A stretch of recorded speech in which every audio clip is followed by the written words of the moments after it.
Sumérgete en un viaje a través del tiempo y el espacio, donde desentrañamos los enigmas que la historia ha dejado atrás, desde misteriosos eventos y lugares olvidados hasta personajes envueltos en leyendas y secretos prohibidos. Acompaña a Eloy López en Los Misterios de la Historia, donde cada episodio revela un nuevo fragmento del enigma universal.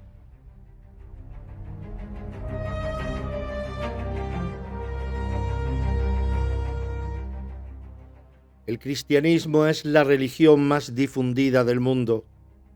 Está compuesta por numerosas iglesias que después de siglos de predicación por todo el mundo han conseguido atraer a su seno a millones de personas en los 5 continentes. El centro de la fe de sus miembros es un hecho crucial. Jesús resucitó de entre los muertos al tercer día después de su agonía en la cruz. Según el relato del Nuevo Testamento, el texto que fundamenta la fe cristiana, desde que resucitó hasta que ascendió a los cielos, pasaron 40 días. Sin embargo, los textos bíblicos son muy parcos en información a la hora de contarnos su peripecia en ese periodo. A excepción de unas apariciones circunstanciales ante sus seguidores, no sabemos qué hizo, con quién estuvo, dónde habitó, si predicó nuevas enseñanzas. Esto es algo que ha chocado desde antiguo tanto a creyentes como a expertos en el estudio de la figura de Jesús y de la historia de la Biblia. Si la resurrección es el triunfo de Jesús después de haber sido cruelmente ejecutado, ¿no se debería haber contado más sobre su regreso al mundo de los vivos? ¿Por qué los evangelistas no se explayan en el que a primera vista habría sido el momento culminante de la vida de Jesús? Las respuestas a estos interrogantes han sido tan diversas como sorprendentes. Mientras que algunos han especulado elaborando teorías con la información tradicional, otros han buscado nuevas fuentes que pudiesen dar pistas sobre los motivos de esta parquedad o incluso que proporcionasen nueva información sobre lo que hizo Jesús en esos 40 días. La investigación histórica, la lingüística y la arqueología se han puesto manos a la obra. Incluso se ha acudido a la célebre Sábana Santa de Turín para intentar arrojar un poco de luz sobre uno de los misterios más escurridizos del cristianismo. A día de hoy, los hallazgos realizados en las últimas décadas nos permiten asomarnos a esta cuestión con más conocimientos. Aunque estos no han contribuido a solventar los interrogantes, al menos hacen posible formular con mayor precisión las preguntas. Acercarse a los 40 días ignorados de Jesús es viajar al corazón mismo de una fe con milenios de antigüedad, en las que muchas cosas no son lo que parecen. ¿Escuchas? Los 40 días ignorados de Jesús.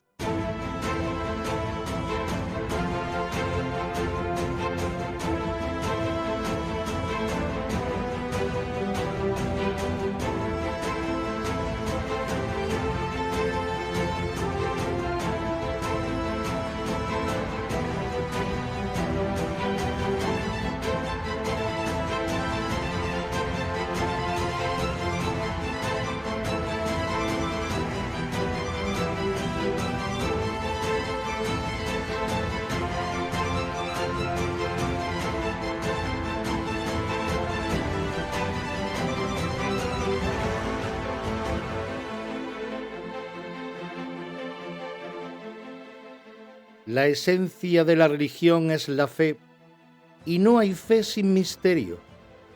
En el caso del cristianismo, quizá el mayor misterio se produce en un punto concreto de la historia de Jesús.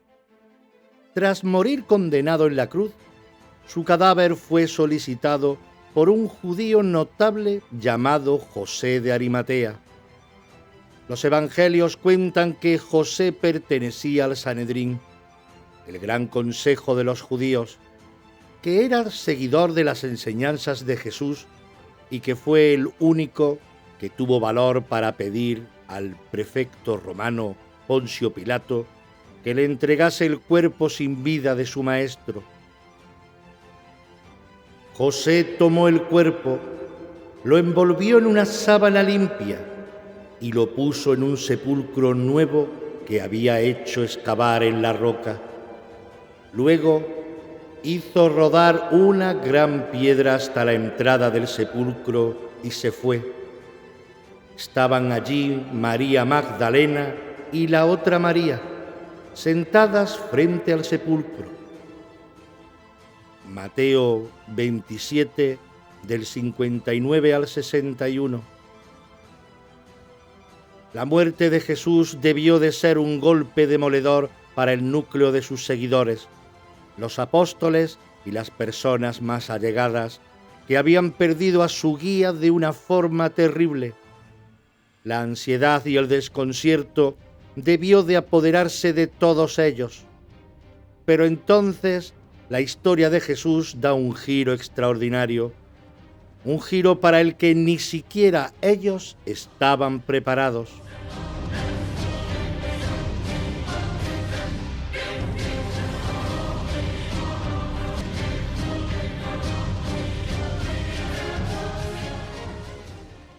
Un sepulcro vacío. El hecho acontece el tercer día después de la ejecución pública de Jesús. El primer día de la semana va María Magdalena de madrugada al sepulcro cuando todavía está oscuro y ve la piedra quitada del sepulcro. Echa a correr y llega a Simón Pedro y al otro discípulo a quien Jesús quería y les dice: se han llevado del sepulcro al Señor y no sabemos dónde le han puesto. Juan 20, del 1 al 2. Fue un descubrimiento sobrecogedor, pero más allá de este, a los investigadores les ha llamado la atención el hecho de que un momento tan delicado de la historia sagrada fuese confiado a una mujer, y además no a cualquiera, sino a una cuya reputación era más que discutible, puesto que su pasado de prostituta la hacía especialmente vulnerable a las críticas y a la incredulidad de sus compañeros. Sin embargo, había seguido fielmente a Jesús de Galilea a Jerusalén y había sido testigo de primera mano del final de su vida. María Magdalena es sin lugar a dudas una de las figuras centrales del misterio de la resurrección. En una sociedad como la Palestina de comienzos de nuestra era, en la que las mujeres estaban completamente supeditadas a los hombres y no poseían ningún reconocimiento público ni político, es una mujer la encargada de anunciar el hecho fundamental de la resurrección a sus compañeros. Esta paradoja no hará sino aumentar a medida que avance el relato, porque va a ser ella el primer testigo del Jesús redivivo. El Nuevo Testamento es especialmente parco al contarnos lo que hizo y dijo Jesús después de la resurrección. Los textos de Mateo, Marcos, Lucas y Juan apenas dedican cada uno algunas páginas finales a lo que aconteció en aquellos últimos 40 días. Por sorprendente que parezca, esto no es algo involuntario. Los propios evangelistas dejan claro que no quieren contar más, como recuerda el cierre del Evangelio de Juan. Hay además otras muchas cosas que hizo Jesús. Si se escribieran una por una, pienso que ni todo el mundo bastaría para contener los libros que se escribirían. Juan 21, 25. Rastreando en el resto de los libros que componen el Nuevo Testamento, se hallan pocas menciones directas a la peripecia personal de Jesús resucitado, más allá de menciones aisladas en los Hechos de los Apóstoles y alguna de las cartas de San Pablo. Se aborda el significado de la muerte y la resurrección, pero no la figura del Jesús vencedor de la muerte. Es como si los autores solo hubiesen querido dejar unos testimonios puntuales del milagro capital de la fe cristiana. Así, a lo largo de los 27 libros que componen el Nuevo Testamento, solo se recogen 6 episodios que relatan momentos concretos en los que Jesús resucitado se aparece a sus discípulos. Y la primera persona en contemplar el milagro fue María Magdalena, de modo que constituye una figura central en la historia de Jesús. Estaba María junto al sepulcro, fuera, llorando. Se volvió y vio a Jesús de pie, pero no sabía que era Jesús. Le dice Jesús: «Mujer, ¿por qué lloras? ¿A quién buscas?». Ella, pensando que era el encargado del huerto, le dice: «Señor, si tú lo has hecho, dime dónde lo has puesto, y yo me lo llevaré». Jesús le dice: «María». Ella se vuelve y le dice en hebreo: «Rabuni», que quiere decir maestro. Juan 20, del 11 al 17. En una sociedad en la que el testimonio de las mujeres ni siquiera tenía validez legal en un juicio, el primer testigo de un hecho crucial es una mujer. ¿Paradoja? ¿Mensaje aleccionador? Algunos historiadores han ido más allá de estas preguntas y han señalado que quizá en los primeros tiempos del cristianismo, María Magdalena jugó un papel más importante de lo que nos ha transmitido la tradición. A finales del siglo XIX, se descubrió en Ajmín, Egipto, fragmentos de un papiro que contenía partes de un texto cristiano.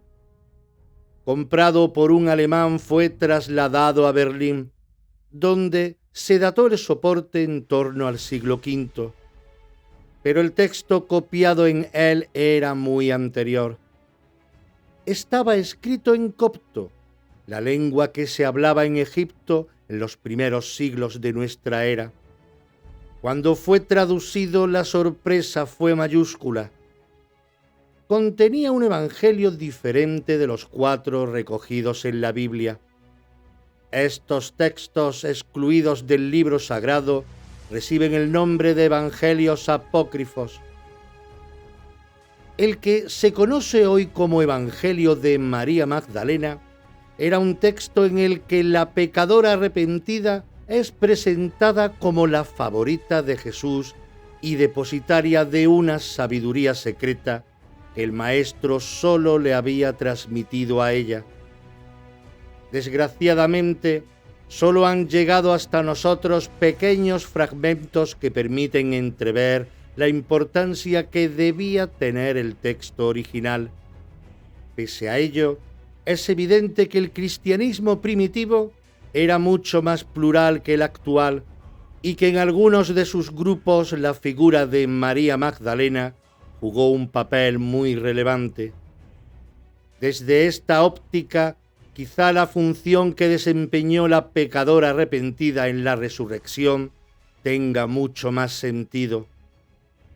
Desde el momento de su primera aparición, Jesús vuelve a estar entre los vivos y comienzan sus momentos finales sobre la tierra. Y aquí surge otra duda. ¿Por qué 40 días? Muchos autores apuntan que esa cifra contaba con una gran tradición en la religión del antiguo Israel e incluso en la propia vida de Jesús. 40 fueron los años que vagó el pueblo de Israel por el desierto antes de poder entrar en la tierra prometida. Y 40 fueron los días de ayuno de Jesús en el desierto antes de comenzar su predicación. Si hay un significado más allá de esta asentada tradición, es algo que no se puede afirmar con seguridad. El comienzo de ese periodo entre los seguidores de Jesús estuvo marcado por la desconfianza. La reacción de los apóstoles ante las noticias que les llevó María Magdalena no estuvo a la altura de lo que la mujer esperaba ni de lo que les había enseñado Jesús con anterioridad. Ella, María Magdalena, fue a comunicar la noticia a los que habían vivido con él, que estaban tristes y llorosos. Ellos, al oír que vivía y que había sido visto por ella, no la creyeron. Marcos 16, del 10 al 11. Los apóstoles reaccionaron como hombres y no como creyentes. Sin embargo, no tardarían en llegarles nuevas noticias de la resurrección, ya que la segunda aparición de Jesús fue muy poco después de la primera, y en esta ocasión no sería una mujer la que contemplaría a un muerto caminando.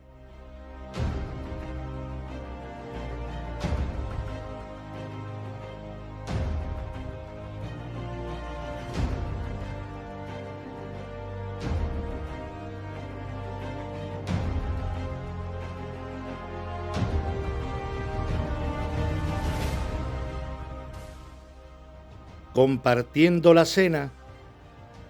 Se trata de la aparición a dos discípulos que caminaban desde Jerusalén a la aldea de Emaús, a unos 10 kilómetros al norte. Aquel mismo día iban dos de ellos a Emaús y conversaban entre sí sobre todo lo que había pasado. Mientras conversaban y discutían, el mismo Jesús se acercó a ellos y caminó a su lado, pero sus ojos estaban como incapacitados para reconocerle. Él les dijo: ¿De qué discutís por el camino? Ellos se pararon con aire entristecido. ¿Eres tú el único residente en Jerusalén que no sabe las cosas que han pasado allí estos días? Lo de Jesús el Nazareno. Le condenaron a muerte y le crucificaron. Al acercarse al pueblo a donde iban, él hizo ademán de seguir adelante, pero ellos le rogaron insistentemente: «Quédate con nosotros, porque atardece y el día ya ha declinado». Entró, pues, y se quedó con ellos. Sentado a la mesa con ellos, tomó el pan, pronunció la bendición, lo partió y se lo iba dando. Entonces se les abrieron los ojos y le reconocieron, pero él desapareció de su vista. Lucas 24, del 13 al 31. En esta nueva aparición hay algo que la hace muy similar a la anterior. Los testigos conocían bien al Jesús anterior a la crucifixión, pero cuando le ven resucitado no le reconocen. Es una acción realizada por éste la que desencadena la revelación de su identidad a quienes estaban familiarizados con él, y en teoría tendrían que haberle reconocido nada más verle. Más allá de si se trataría de una forma voluntaria de esconderse o mostrarse de Jesús a sus interlocutores, algunos expertos han planteado la posibilidad de que el Jesús resucitado tuviese un aspecto físico diferente al anterior a la crucifixión. La cuestión, lejos de ser baladí, ha estado presente en los análisis científicos que en los últimos 40 años se han realizado a una de las reliquias más veneradas y polémicas de todo el mundo, la sábana santa de Turín. Este tejido de lino de 4,36 metros de largo por 1,10 metros de ancho es supuestamente el sudario que envolvía a Jesús cuando fue depositado en el sepulcro. Ha despertado desde hace siglos tanto la admiración de los fieles como las sospechas de fraude de los escépticos. Aparecida en Francia a mediados del siglo XIV, pasó a ser propiedad de los duques de Saboya, que en el siglo XVII la depositaron en la Catedral de Turín, lugar en el que ha permanecido hasta la actualidad. La tela presenta la imagen del cuerpo de un hombre muerto tanto de frente como de espaldas, con signos físicos compatibles con haber sido crucificado. La tradición afirma que no es una pintura, que la imagen se habría impreso en la tela por un mecanismo desconocido, hecho al que se han aferrado siempre los defensores de su autenticidad. En octubre de 1978, un grupo de investigadores estadounidenses realizaron un estudio in situ de la reliquia y tomaron algunas muestras. Los resultados no fueron concluyentes. Basándose en dichas muestras, se publicaron análisis científicos que aseguraban que la tela era una pintura, postura defendida por el doctor Walter Macron, mientras que otros afirmaban haber autentificado las aparentes manchas de sangre que presentaban la imagen en varias zonas del cuerpo, tesis sostenida por el doctor Allen Adler. Las espadas seguían en alto cuando la Iglesia autorizó la toma de una muestra del tejido para realizar un análisis del carbono 14 que permitiese datarla científicamente. En septiembre de 1988 se anunció al mundo el resultado. La tela se habría confeccionado entre los años 1260 y 1390. La Iglesia aceptó la datación, aunque afirmó que ésta no invalidaba el valor sagrado del objeto. Además, rápidamente surgieron voces que desacreditaron el resultado por considerar que la muestra se había tomado de una parte del sudario que habría sido restaurada en algún momento de su larga historia. El debate continúa abierto y siguen abundando los expertos partidarios de que se trataría de la auténtica mortaja que envolvió a Cristo en la tumba. De hecho, algunos de estos especialistas han destacado que las desproporciones anatómicas que se han detectado en la imagen, como el alargamiento excesivo de los brazos y algunas alteraciones en la proporción del cráneo, entre otras, no serían una prueba de que es un fraude.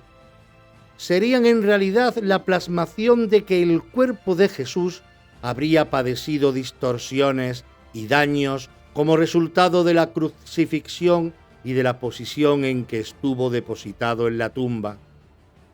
Cabe entonces la posibilidad de que la persona con la que se encontraron María Magdalena y los discípulos después de la resurrección hubiese experimentado cambios físicos suficientes como para ser difícil de reconocer.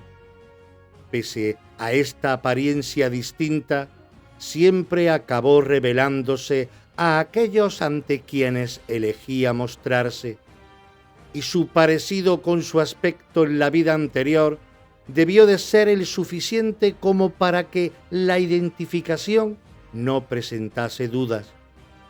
Los discípulos de Emaús le identificarían y no tardarían en informar al resto de que habían visto al Maestro. El testimonio que había dado María Magdalena ya no era el único. No habría que esperar mucho para ver si los apóstoles eran capaces de aceptar lo imposible.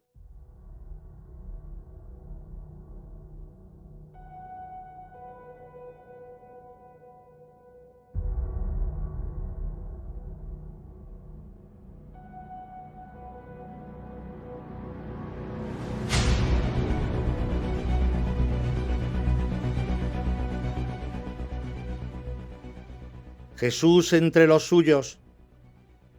La situación del grupo más estrecho de colaboradores de Jesús después de su ejecución no debió de ser muy halagüeña.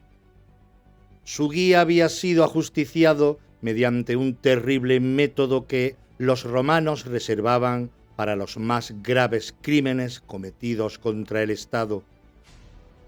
Para muchos estudiosos, es evidente que el mensaje religioso de Jesús se producía en un trasfondo político que le otorgaba un tinte de fuerte radicalidad.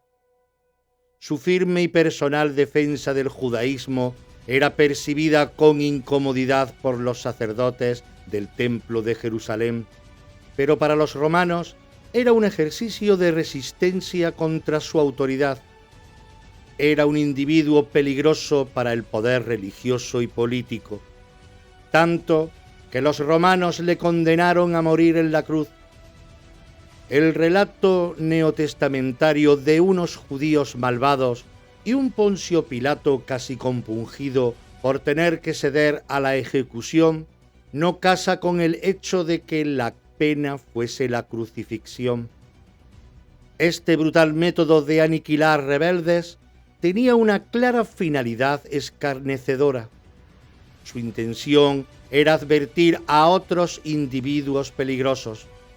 La muerte en la cruz era lenta y dolorosa. Los cuerpos normalmente no eran retirados, sino que se dejaban en los maderos hasta que se pudrían. Era sin duda un espectáculo desolador y aterrador a partes iguales, un arma psicológica al servicio de Roma. Si Jesús era lo suficientemente peligroso para haber acabado así, no era descabellado que sus principales seguidores pensasen que podían correr la misma suerte. En los pasajes evangélicos posteriores a la crucifixión, antes de que se les presente Jesús, los apóstoles apenas aparecen en el ámbito público.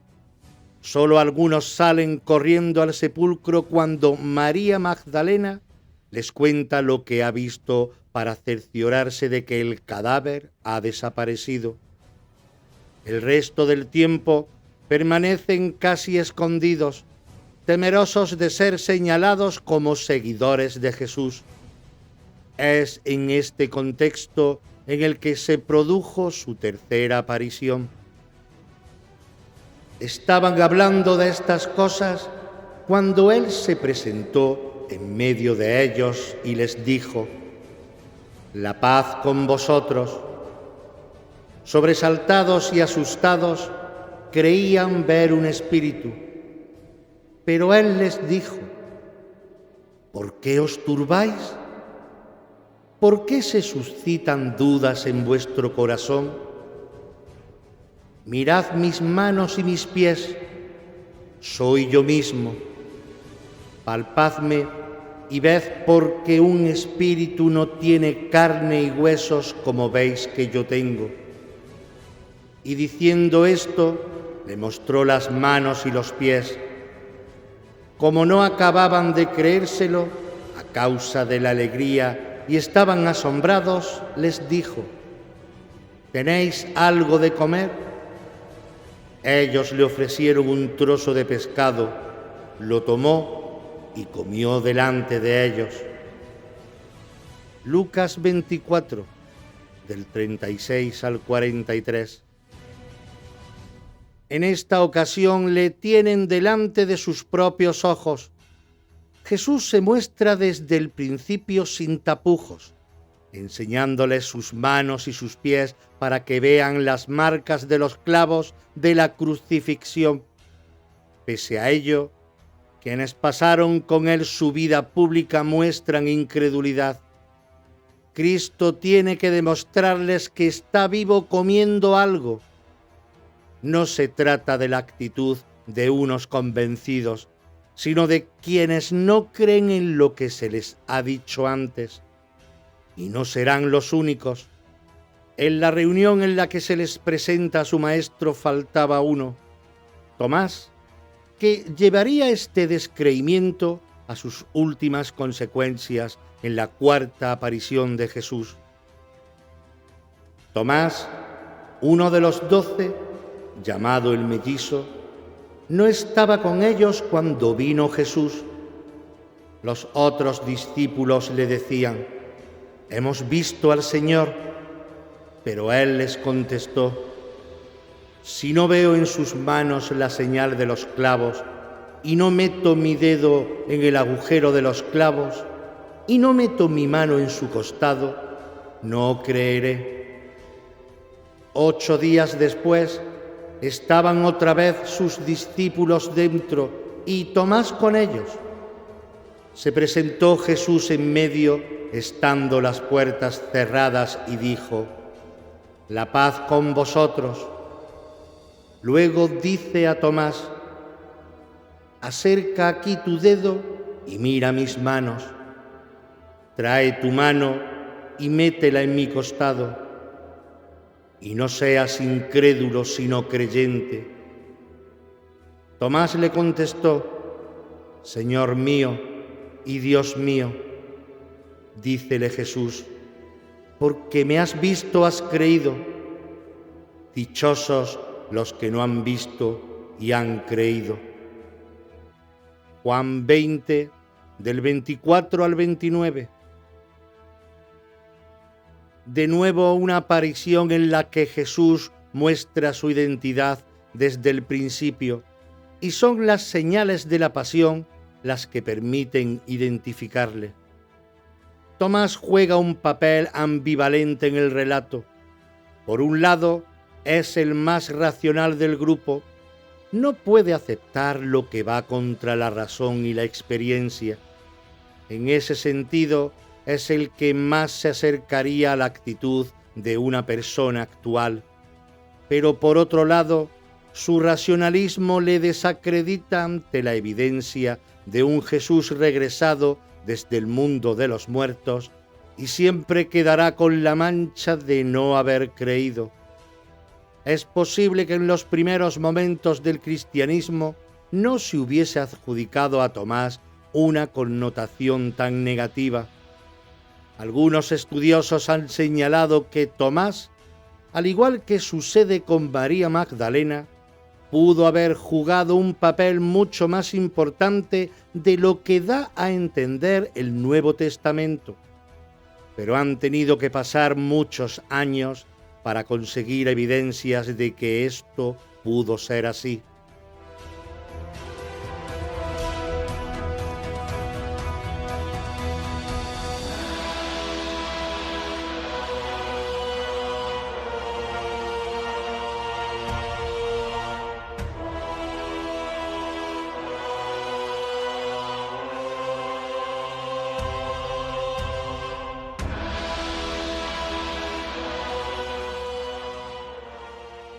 Desenterrando otras verdades, a esta conclusión se ha llegado gracias a uno de los descubrimientos arqueológicos más importantes del siglo XX, que, como tantos otros, tuvo su origen en un hallazgo fortuito. En diciembre de 1945, cerca del pueblo egipcio de Nag Hammadi, unos campesinos estaban atareados moviendo la tierra. En un determinado momento, una pala chocó contra algo duro que sonó a hueco. Los labriegos comenzaron a desenterrar con curiosidad y hallaron algo inusual: una inmensa ánfora de 1,80 metros de largo. Era la que había producido el ruido. tras unas dudas iniciales, se decidieron a abrirla y examinar su contenido por si se trataba de algún tesoro, y sin duda lo era. La vasija contenía 13 códices de papiro recubiertos de protecciones de cuero. Su estado de conservación, aunque variable, era en general excelente. Los textos fueron llevados a El Cairo y su estudio fue desde el principio una fuente inagotable de sobresaltos. Lo encontrado era una auténtica biblioteca de textos cristianos primitivos, de la corriente llamada agnóstica. En total, 54 obras, la mayoría desconocidas con anterioridad. Después de años de investigación, se consideran que son copias del siglo IV de traducciones al copto de originales griegos redactados en los siglos II y III. Debían llevar enterrados aproximadamente 1500 años. Contenían muchos escritos sobre Jesús y han sido atribuidos a sus discípulos. Uno de los más completos y mejor conservados es otro evangelio apócrifo, el conocido como Evangelio de Tomás. Este libro consiste en una colección de 114 afirmaciones o enseñanzas que Jesús habría confiado a Tomás. Algunas de ellas coinciden con la doctrina del Nuevo Testamento, pero otras son muy diferentes. ¿Pertenecerían algunas de estas enseñanzas a los 40 días posteriores a la resurrección? Lamentablemente, los expertos no pueden afirmarlo con seguridad. El Nuevo Testamento hace escasas referencias a predicaciones de Jesús durante los 40 días ignorados. San Pablo dice en una de sus cartas a los Corintios que después de resucitar Jesús, habló a 500 personas que pudieron verle y escucharle, y que en el momento que escribía esa carta podían dar testimonio de su regreso a la vida. Sin embargo, las enseñanzas del Evangelio de Tomás parecen más cercanas a las ideas contenidas en el de María Magdalena. Se trataría de las lecciones que el Maestro habría dado a un discípulo muy cercano a él, al margen del grupo. Algunos investigadores han llegado a pensar incluso que el nombre Tomás, gemelo en arameo, vendría dado por su gran cercanía al rabí. El sentido último de su evangelio sigue escapándose a los investigadores, que discuten sobre el significado exacto de su contenido. Las dos últimas apariciones de Jesús en los 40 días están recogidas en el Nuevo Testamento. El Evangelio de Juan, 21, del 3 al 12, da cuenta de cómo los apóstoles habían vuelto a sus quehaceres cotidianos un tiempo después.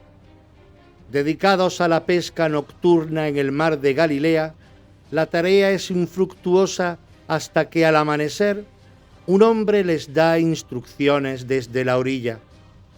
Entonces se produce una pesca milagrosa. Los discípulos reconocen a Jesús y se reúnen con él.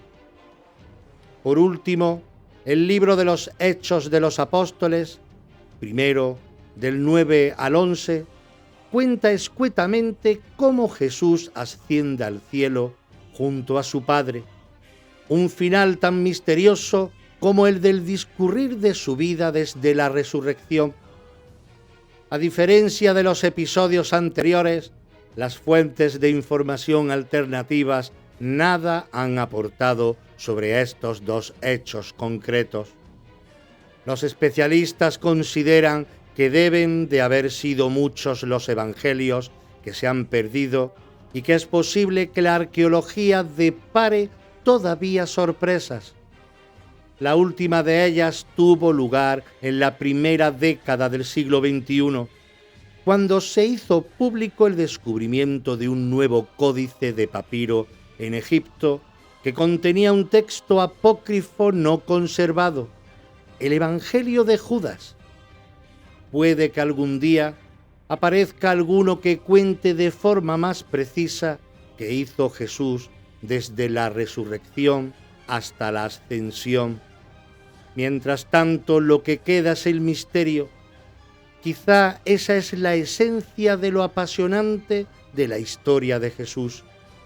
Sin el misterio no habría fe para los creyentes, pero tampoco un motivo para que la investigación siguiese avanzando y aportando conocimiento.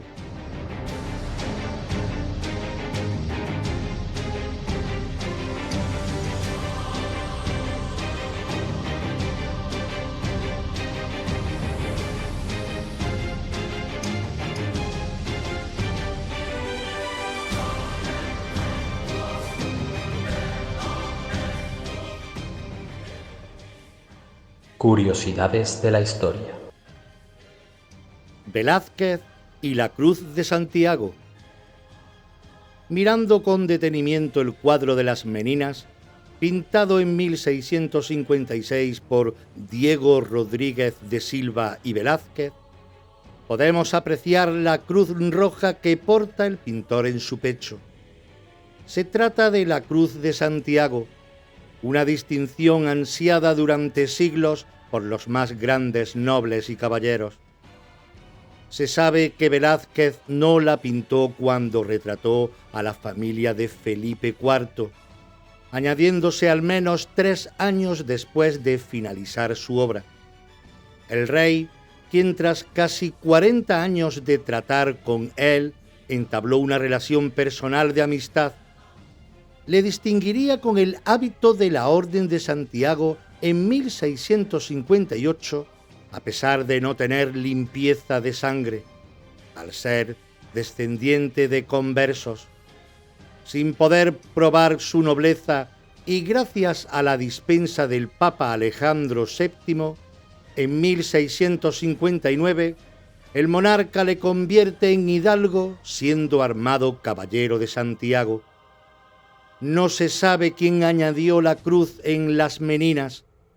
Algunos dicen que Juan Bautista Martínez del Mazo, un discípulo suyo, otros que el propio Velázquez, y los hay que se atreven a decir que el propio rey Felipe IV, quien de joven también practicó la pintura, pero lo cierto es que la Cruz de Santiago no pasa inadvertida en las Meninas.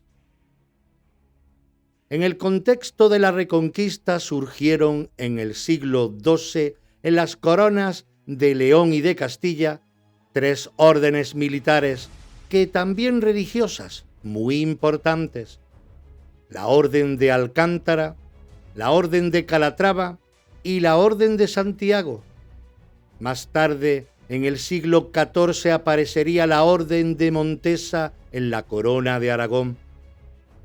De todas ellas será la Orden de Santiago la más rica e importante de España, encontrando sus orígenes en el reinado de Fernando II de León, que tras la conquista de Cáceres en el siglo XII, concede la ciudad a don Pedro Fernández de Fuentecalada y a un grupo de caballeros, fratres de Cáceres, que deciden defender a los peregrinos que se dirigían al sepulcro del apóstol Santiago de los musulmanes.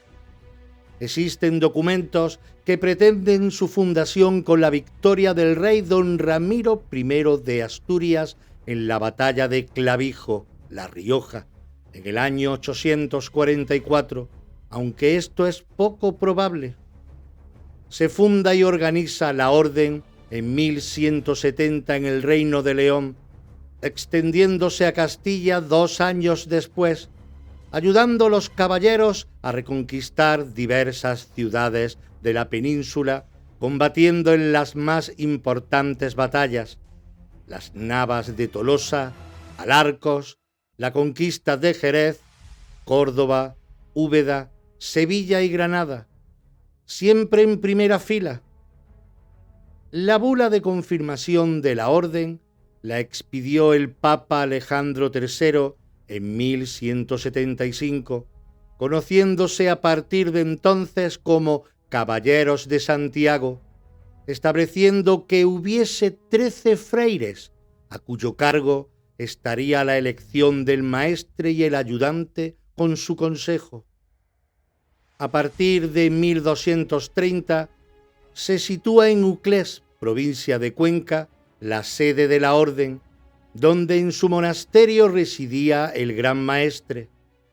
Los requisitos para ingresar en la orden eran varios: pertenecer a la nobleza hidalgo de España de sangre, no de privilegio, en sus 4 primeros apellidos, y que ni él ni sus padres y abuelos hayan ejercido oficios manuales ni industriales, no ser judío, moro, hereje, converso ni villano, ni de raza ni por mezcla, no ejercer él ni sus padres y abuelos el oficio de prestamista, mercader al por menor, procurador ni escribano público, así como no haber faltado a las leyes del honor o ejecutado un acto impropio de un caballero, y disponer de medios decorosos con los que atender su subsistencia.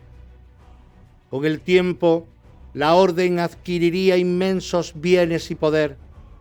Dispusieron de grandes extensiones de tierra en los reinos de León, Castilla, Aragón y Portugal, y una renta anual de 64.000 florines de oro.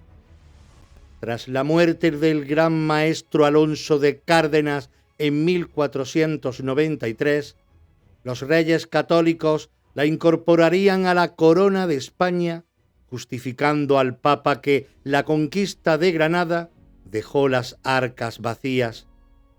Alejandro VI accedió, otorgando la administración de la Orden de Santiago a los reyes católicos, cuando hasta entonces el gran maestre de Santiago era elegido por el Consejo de los 13. Con el emperador Carlos I y su hijo Felipe II se le dio la forma que tiene en la actualidad, uniéndola para siempre a la corona de España. Durante el siglo XVII, ser miembro de la orden era una aspiración codiciada por muchos, aunque el requisito de nobleza sería motivo de disputa a la hora de obtener dicho privilegio. Así, además de Velázquez, Francisco de Quevedo la conseguiría.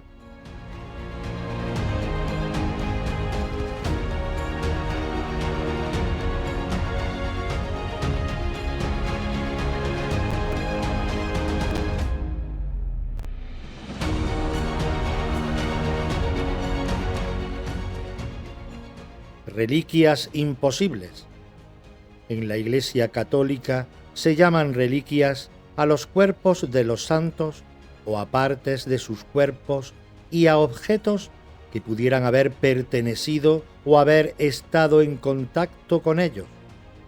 El culto a las reliquias se puede remontar a los primeros años del cristianismo, como consecuencia de las persecuciones y a los mártires por la fe.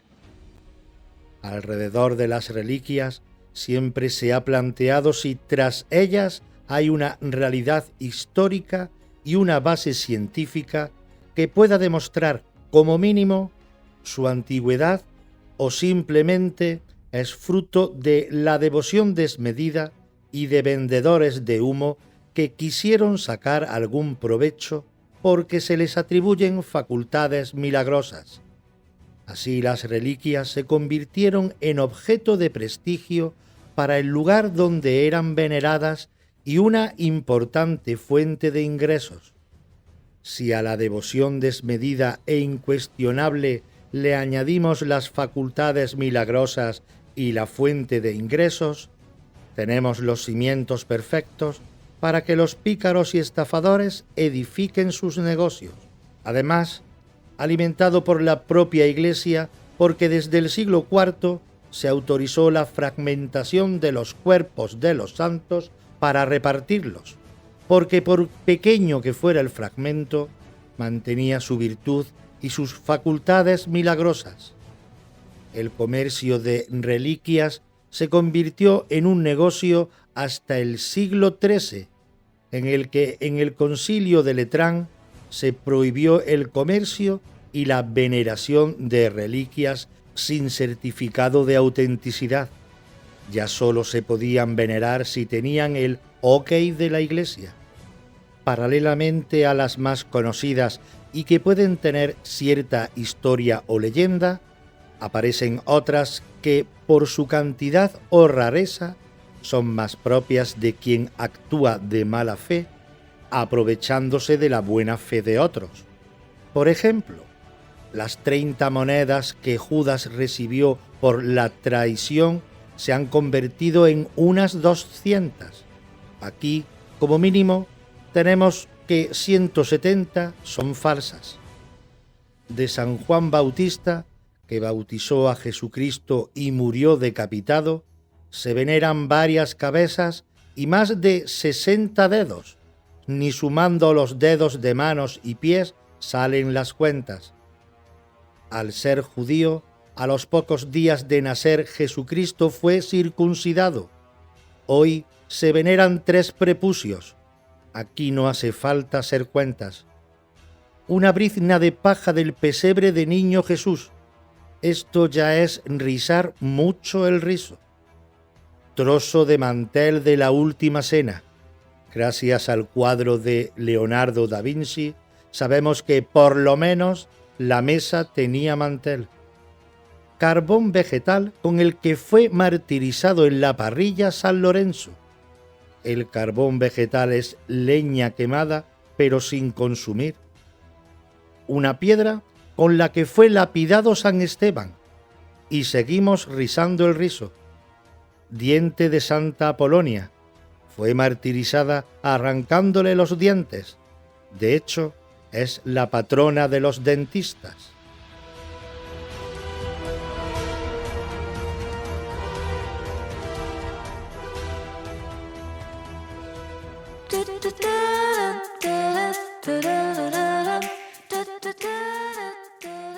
Gracias por acompañarnos en este viaje a través de los misterios de la historia. Esperamos haber despertado tu curiosidad y haber aportado nuevas perspectivas sobre los enigmas del pasado. No olvides que cada episodio es una pieza más en el vasto rompecabezas de nuestro legado humano. Soy Eloy López y te espero en el próximo episodio de Los Misterios de la Historia, donde continuaremos explorando los secretos que el tiempo ha guardado. ¿Que dónde? Aquí, en Radio Sintonía, en el 106.9 de tu dial de FM y por ende en la onda local de Andalucía. También nos podéis escuchar en Spotify y Amazon Music. Hasta la próxima. Se me olvidaba, este programa sería mucho más difícil de hacer sin la colaboración de ChatGPT, mi IA favorita.